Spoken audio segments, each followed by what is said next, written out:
Ayan, welcome sa aking channel, Joylyn JB guys. Ayan, nandito ako sa park.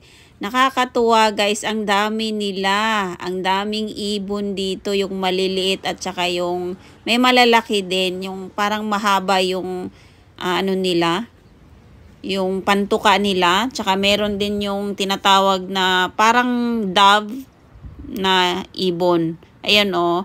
Tapos yung maliliit nakakatuwa kasi ang iingay. Ayan, napakadami nila. Ayan. O, diba? Dito lang to guys sa, sa park. Ayan. Malapit lang sa amin. Kaya pag hapon kasi, ayan, napakadami. Tapos, hindi maulan ngayong araw. O, diba? Napakadami nila. Yung puno, gumagalaw. Yung mga sanga. Ayan, oh. Kasi nga, ang dami nila talaga. Ang iingay pa. Nakakatuwa lang talaga tignan.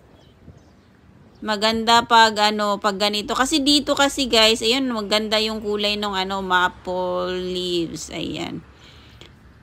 Dito kasi inaalagaan nila yung mga ibon. Merong dito, ang tawag nito yung tagapakain. Ayan, binibigyan nila ng pagkain kaya yung mga ibon talagang dumadami. Ayan, ang ganda ng kulay. Fall na kasi yung nag-anuhan na yung mga dahon. Buti may natira pa na iba ang kulay. May red at saka dilaw.